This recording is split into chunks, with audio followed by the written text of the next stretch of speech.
Really quick, from the last days of Vietnam, you are? Mark Bailey, writer. Keven McAlester, writer. Rory Kennedy, director. Okay, so how did this picture come about? What did it take? Let's ask the director first. How did the picture come about? I was approached by Mark Samuels at American Experience Films, PBS, to do a film about the last days of the Vietnam War. And I jumped on immediately, felt like this was an important story, relevant story, and it's been an honor to tell it and share it. And now you're nominated here and at the Oscars?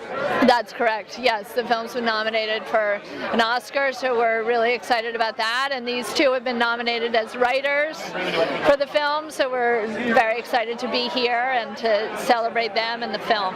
So as writers, what did you guys do to research and prepare for the film? I mean, we all know that there's a ton of footage out there about the Vietnam War, but what did you guys do to research this film and put it together to make sure it was going to be the story that you want told? I think the first thing we did was we read a lot of books, specifically about the fall of Saigon, which was the last 3 months of the war in 1975.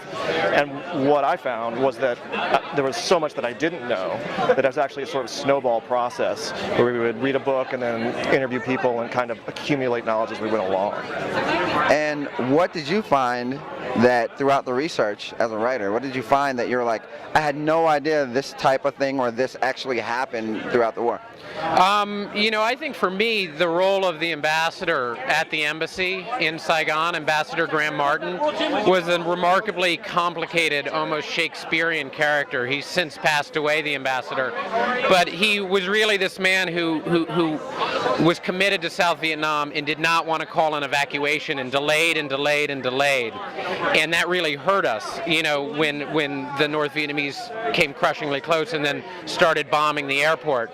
And so that man's journey is a big part of the film, and then he became heroic once we were kind of, the evacuation started, and that for me was sort of seeing this one historical figure that I hadn't known and the imprint he left on those days. I don't know for you, Kev. I would say the same thing, and also just the desperation of the people to get out of there. I didn't quite grasp how intense it was until I was watching some of that old news footage, just completely uncensored, and I thought it was incredibly moving and terrifying. Any personal relationship to the Vietnam War? Father, grandfather, to help you draw the inspiration as far as directing is concerned? Well, my father, Robert Kennedy, ran his last campaign in 1968 because he wanted to get us out of... That's what we were waiting for you to say. My father, Robert Kennedy, that's what we needed. There we go. Looking for the hook.